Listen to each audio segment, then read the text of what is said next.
JP Nadda की अगुवाई में ही लड़ा जाएगा 2024 का चुनाव। बीजेपी ने 1 साल बढ़ाया कार्यकाल। कार्यकारिणी की बैठक में हुआ फैसला। 7 साल पहले उत्तराखंड पुलिस दरोगा भर्ती परीक्षा घोटाले में एक्शन, 20 दरोगा सस्पेंड। अभी जांच की रडार पर करीब 70 पुलिस वाले।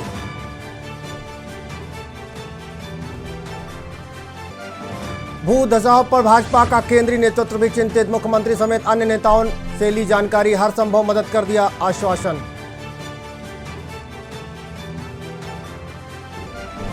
जोशीमठ का अध्ययन कर लौटे वैज्ञानिक का दावा, भू धसाव में आएगी कमी, मिलेगी राहत। टीम जल्द सौंपेगी अपनी रिपोर्ट। जोशीमठ छोड़ने वाले छात्रों के लिए सीबीएसई की विशेष राहत, विस्थापित जगह पर दे सकेंगे परीक्षा, नहीं बाधित होगी छात्रों की पढ़ाई। उत्तराखंड में मौसम विभाग का अलर्ट, 18 से 19 तारीख के बीच बारिश बर्फबारी की चेतावनी। सूखी ठंड से अभी नहीं मिलेगी निजात।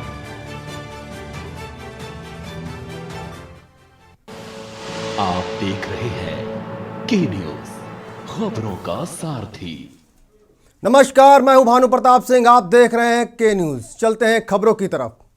खबर देहरादून से है। मौसम विभाग के निदेशक विक्रम सिंह ने उत्तराखंड में मौसम की हलचल को लेकर पूर्वानुमान जारी किया है। मौसम विभाग के मुताबिक आने वाले कुछ दिनों में प्रदेश के बारिश और बर्फबारी हो सकती है। 18 से 19 तारीख के दरमियान अधिक ऊंचाई वाले स्थानों पर बारिश के साथ बर्फबारी देखने को मिल सकती है। हालांकि आगे भी कुछ दिन बारिश व बर्फबारी के संकेत दिए हैं। पिछले 2 दिनों में फिलहाल प्रदेश में मौसम तो साफ है, लेकिन कड़ाके की ठंड के चलते आम जन जीवन अस्त व्यस्त है। वहीं दूसरी तरफ मैदानी क्षेत्रों में कोहरे ने पिछले कई दिनों से खूब सितम ढाया है। फिलहाल कोहरे से कोई राहत तो नहीं, लेकिन मैदानी क्षेत्रों पर पड़ रही सूखी ठंड से आने वाले दिनों में निजात मिलने की आशंका जरूर जताई जा रही है।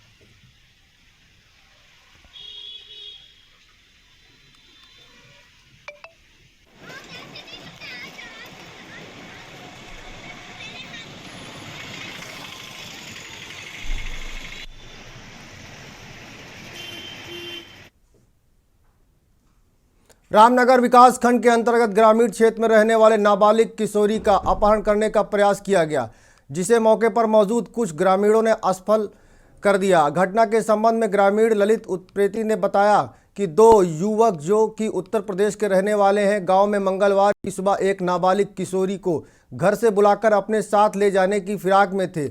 लेकिन इसी बीच इस किशोरी के परिजन और ग्रामीणों ने इन युवकों की योजना पर पानी फेरते हुए उन्हें दबोच कर पुलिस के हवाले कर दिया। साथ ही उन्हें बताया कि किशोरी अभी भी लापता है। घटना के बाद में हड़कंप मच गया। वहीं मामले में कोतवाली एसआई प्रेम विश्वकर्मा ने किशोरी के अपहरण की घटना को नकारते हुए कहा, इस मामले में किशोरी के भाई की तहरीर पर गुमशुदगी का मामला दर्ज किया गया है। तलाश जारी कर दी गई है। किशोरी की बरामदगी के बाद वैधानिक कार्रवाई की जाएगी। वहीं ग्रामीणों द्वारा पुलिस को सौंपे गए दोनों युवकों से पूछताछ जारी है।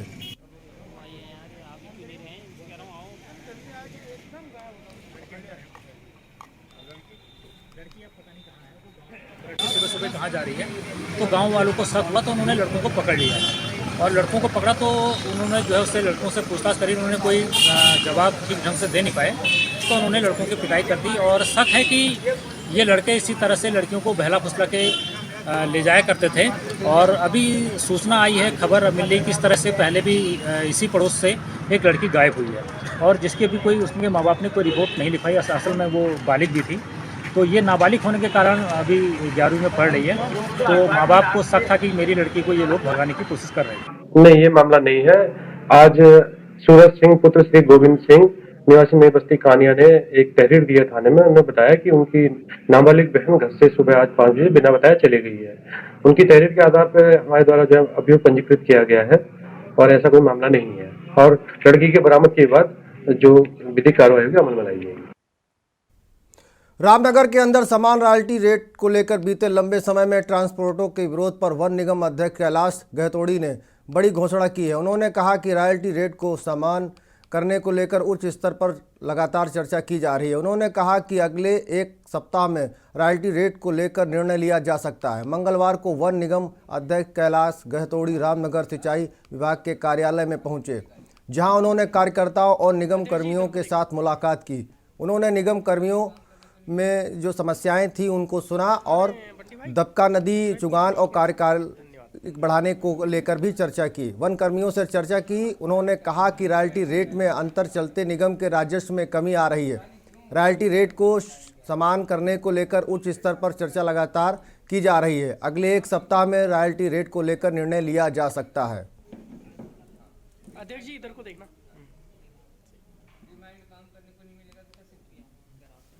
अरे जल्दी उसका निस्तारण होने वाला है। माननीय मुख्यमंत्री जी और शासन में पूरा मामला है ये। मुझे लगता है कि 5-7 दिन के अंदर इसका निस्तारण हो जाएगा। वो तो हमने आज तक जिंदगी में बोला नहीं, बोल सकते हैं वो लोग। देखिए आपको पता है कंटिन्यू मुख्यमंत्री इसका फॉलोअप ले रहे हैं और मैं आपको और चीज दिखा देता हूँ। ये लेटर दे करके उनने तुरंत संज्ञान लिया है। खबरों का सारथी। खबर हरिद्वार से है। आज़ादी के अमृत महोत्सव के तहत पूरा देश आज़ादी का अमृत महोत्सव मना रहा है, जिसको लेकर कई सामाजिक संस्थाएं भी आगे बढ़कर काम कर रही हैं। इसी के तहत आज ONGC और दिव्य प्रेम सेवा मिशन के द्वारा हरिद्वार के आश्रम में लगभग 1500 बच्चों को स्कूली बैग, डेस्क किट बांटी गई। ONGC के माध्यम से पूरे देश भर में 75,000 स्कूल बैग, डेस्क किट बांटे जाने का लक्ष्य रखा गया है। ONGC से कृष्ण चौहान का कहना है कि भारत को आज़ाद हुए 75 साल हो गए हैं। दिव्य प्रेम सेवा मिशन से संजय चतुर्वेदी का कहना है कि ONGC के साथ मिलकर दिव्य प्रेम सेवा मिशन द्वारा उन बच्चों के लिए ज़मीन पर बैठकर पढ़ाई करते हैं। उन्हें प्राथमिक विद्यालय और आसपास ग्रामीण क्षेत्रों बच्चों को स्कूल बैग, डेस्क किट बांटी गई है। पूरे देश में गरीब बच्चों को स्कूल बैग, डेस्क किट बांटी जाएगी।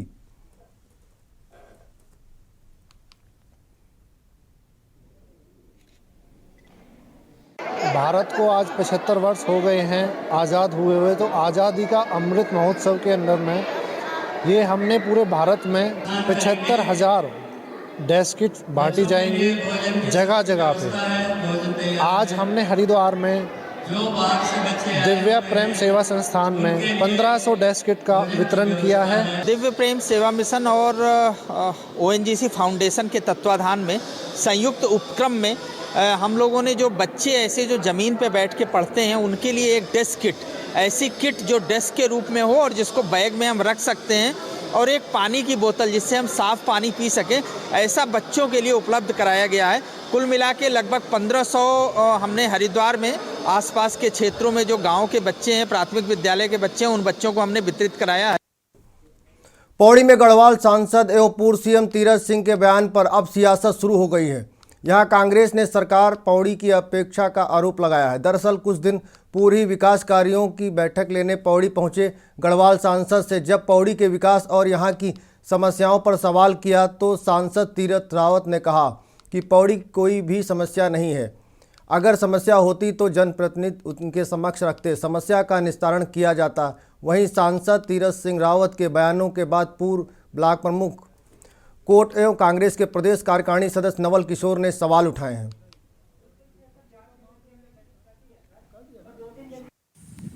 गढ़वाल सांसद तीरथ सिंह रावत जी के द्वारा एक बयान दिया गया जिसमें उनके द्वारा कहा गया है कि पौड़ी में कोई समस्याएं नहीं है। सांसद जी, मैं आपका ध्यान आकर्षित करना चाहूँगा कि पौड़ी में समस्याएं बहुत हैं, मगर जो ज्वलंत समस्या है वो है जिला अस्पताल पौड़ी, जिसको कि आपकी सरकार के द्वारा बर्बाद कर दिया गया है। पौड़ी अस्पताल की समस्याओं से आज पौड़ी का हर नागरिक परेशान है, और जो आपने बयान दिया है उस बयान से ये झलकता है कि आप अपने क्षेत्र की समस्याओं के प्रति कितने गंभीर हैं। माननीय सांसद जी, मैं आपसे ये मांग करता हूं कि आप जिला अस्पताल की जो बदहाली हो रखी है, इस अस्पताल को निजी हाथों से हटाकर पुनः सरकार यहाँ पर अपनी व्यवस्थाएं दे। सरकार अच्छे डॉक्टर भेजे, अच्छे टेक्नीशियन भेजे, ताकि यहाँ की जनता को अच्छी स्वास्थ्य सुविधाएं मिल सके। और पौड़ी में बेहतर स्वास्थ्य सुविधाएं न मिल पाना यहाँ से पलायन का एक मुख्य कारण भी है। सांसद जी, मैं आपके संज्ञान में लाना चाहूंगा, समस्याएं बहुत हैं, मगर मैं एक मुख्य समस्या पर आपका ध्यान आकर्षित कर रहा हूं और मुझे आशा ही नहीं, उम्मीद है कि आप अपनी सरकार तक इस बात को पहुंचाएंगे। हरिद्वार में सड़क पर दुर्घटनाओं का कम करने का और लोगों को यातायात सुरक्षा के प्रति जागरूक करने के लिए हर साल मनाया जाने वाला राष्ट्रीय सड़क सुरक्षा सप्ताह के कार्यक्रम में उत्तराखंड के डीजीपी अशोक कुमार पहुंचे। सड़क सुरक्षा सप्ताह में पुलिस द्वारा कई कार्यक्रम आयोजित किए गए। उसमें अच्छा प्रदर्शन करने पर बच्चों को डीजीपी अशोक कुमार द्वारा सम्मानित किया गया। वहीं डीजीपी अशोक कुमार का कहना है कि पूरे देश में सड़क सुरक्षा सप्ताह मनाया जा रहा है।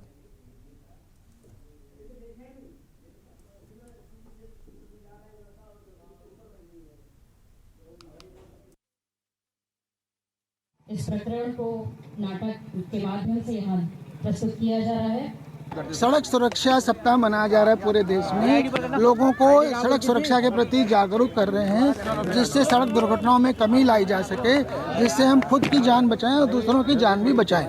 इसके लिए हमने ये किया है। आज उसके लिए हमने हरिद्वार में फंक्शन किया राज्य स्तरीय। जांच चल रही थी, उसकी एफआईआर दर्ज है। विजिलेंस की जांच के आधार पे, उनकी रिपोर्ट के आधार पे कार्रवाई हुई है। इंटरिम कार्रवाई है, ये अंतिम जैसा विजिलेंस करेगी वैसे ही होगा। वो आपके जो जनपद के एसएसपी साहब हैं अजय सिंह जी, उनके नेतृत्व में ही उसकी विवेचना चल रही है। ऋषिकेश में सड़क सुरक्षा सप्ताह के जागरूकता कार्यक्रम में संवाद पर उत्तराखंड के पुलिस महानिदेशक अशोक कुमार शुभारंभ किया। स्कूली छात्र छात्राओं ने नुक्कड़ नाटक और जरिए सड़कों पर हो रही सड़क दुर्घटनाओं को दर्शाते हुए नियमों का पालन करने की अपील की। वहीं इस अवसर पर बोलते हुए डीजीपी अशोक कुमार ने कहा, उत्तराखंड की जनता से अपील की कि ट्रैफिक नियम पालन करें और सुरक्षित रहें। सारे नियम लोगों की सुरक्षा के लिए हैं।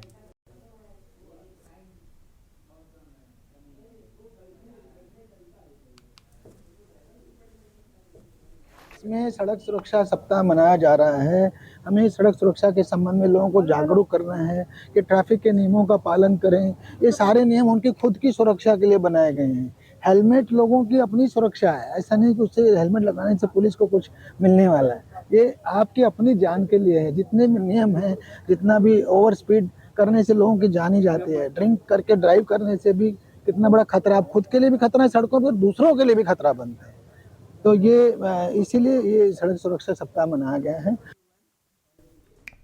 उत्तराखंड लोक सेवा आयोग पटवारी पेपर लीक मामले पर एसआईटी को बड़ी कामयाबी हाथ लगी है। एसआईटी ने इस मामले में एक आरोपी सोनू कुमार उर्फ खड़गू पुत्र इलमचंद निवासी पाड़ली खुशालपुर थाना जानकीपुर जिला सहारनपुर उत्तर प्रदेश के रहने वाले हैं, छुटमपुर बस अड्डा सहारनपुर से गिरफ्तार किया गया है। पूछताछ में आरोपी ने 31 नकलचियों के बारे में एसआईटी को बताया, जिसकी जांच की जा रही है। वहीं पूर्व में एसटीएफ द्वारा पकड़े गए 7 आरोपी पर गैंगस्टर लगाया गया। एसआईटी पर्यवेक्षक और एसएसपी हरिद्वार अजय सिंह का कहना है कि उत्तराखंड लोक सेवा आयोग पटवारी पेपर लीक मामले में कनखल थाने में मुकदमा दर्ज है। एसआईटी की टीम को जल्द से जल्द साक्ष्य इकट्ठे करने हैं और आरोपी चाहे आयोग के अंदर हो या बाहर, उन्हें गिरफ्तार करना है।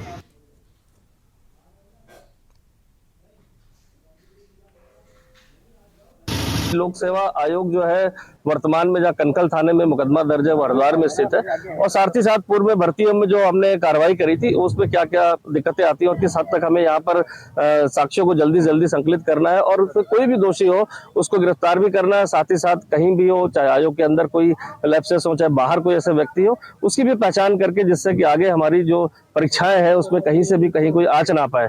इसी क्रम में जो 7 लोग एसटीएफ द्वारा गिरफ्तार किए थे, हरिद्वार एसआईटी ने विवेचना ग्रहण कर ली थी। विवेचना के बाद जो है इसमें सोनू कुमार जो जनकपुरी थाना सहारनपुर का निवासी है, उसकी आज गिरफ्तारी की गई है। खबर ब्रेक का है, ब्रेक के बाद फिर हाजिर होते हैं।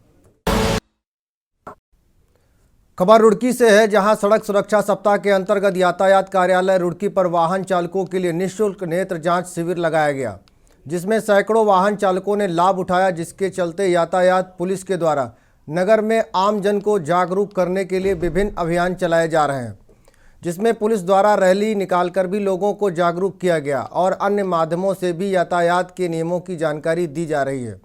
वहीं मंगलवार को यातायात कार्यालय पर अभियान के अंतर्गत निःशुल्क चिकित्सा शिविर का आयोजन किया गया। यातायात निरीक्षक अखिलेश कुमार ने जानकारी देते हुए बताया कि चिकित्सा शिविर के माध्यम से बस, ट्रक, टेम्पो चालक, ई रिक्शा चालक समेत विभिन्न चालकों की निःशुल्क नेत्र परीक्षण किया जा रहा है।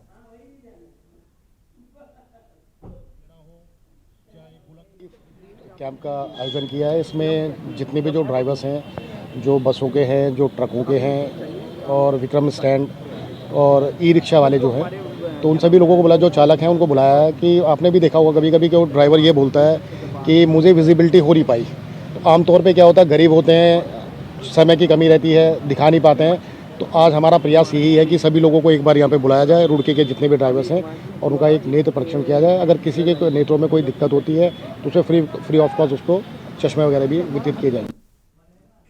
खबर पौड़ी से है, जहां ज्योतिष पीठ के शंकराचार्य स्वामी अवमुक्तेश्वरानंद सरस्वती श्रीनगर गढ़वाल पहुंचे। उन्होंने बताया कि जोशीमठ को बचाने के लिए आध्यात्मिक तरीका भी अपनाया जा रहा है। आगामी 100 दिनों तक जोशीमठ के धार्मिक अनुष्ठान किए जाएंगे। वहीं उन्होंने कहा कि जोशीमठ आपदा में जिन प्रभावितों को शिफ्ट किया गया, उन्हें उसी प्रभावित क्षेत्रों में ही शेल्टर होम में रखा गया है। ऐसे में अगर किसी दिन दुर्घटना हो जाती है तो उसकी चपेट में सभी आएंगे। ऐसे में सरकार को प्रभावित और सुरक्षित स्थानों पर स्थानांतरित करना चाहिए। वहीं जोशीमठ के अलावा अन्य क्षेत्रों में बड़ी परियोजनाओं के कारण पड़ रही दरारों पर भी शंकराचार्य ने कहा, अनियोजित विकास के कारण इस तरह के हालात उत्तराखंड में पैदा हो गए हैं। ज़रूरत है कि विकास परियोजनाओं का आकलन किया जाए, उसके बाद उन्हें पहाड़ों में शुरू किया जाए।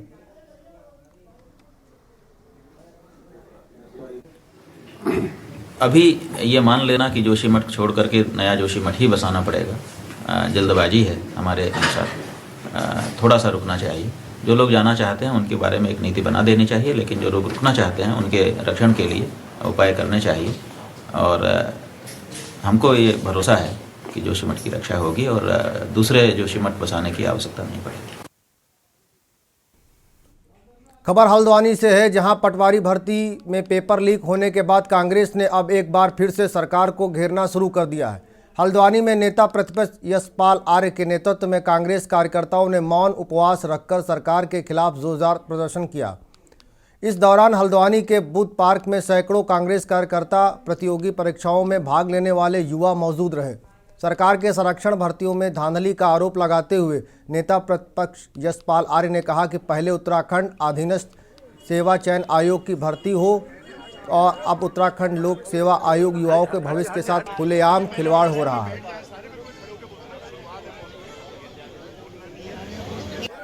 बेरोजगार के साथ खिलवाड़ बंद करो, बंद करो, बंद करो।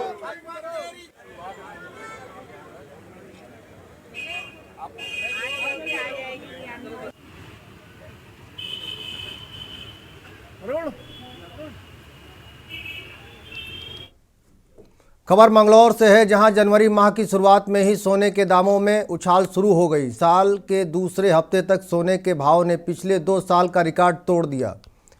इस समय सोने का भाव 58,000 रुपये प्रति 10 ग्राम के आसपास पहुंच गया और अनुमान लगाया जा रहा है कि जनवरी के आखिर तक सोने का भाव 63,000 रुपये के पार कर देगा। शादियों के सीजन में सोने के आभूषण में आई तेजी से सर्राफा बाजार सूने पड़े हैं। सोने के भाव में आई तेजी के कारण ग्राहकों की मंदी सर्राफा बाजार पर भारी पड़ रही है। सर्राफा बाजार में ग्राहकों की कमी, सर्राफा व्यापारी मंदी की मार झेल रहे हैं।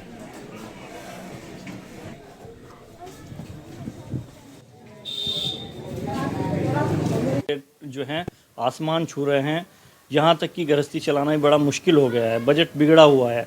तो सोने की बात करें तो अभी हमारे घर में भी शादी है, बहन की शादी है, तो उसके लिए मैं भी सोने के भाव पूछने के लिए गया था।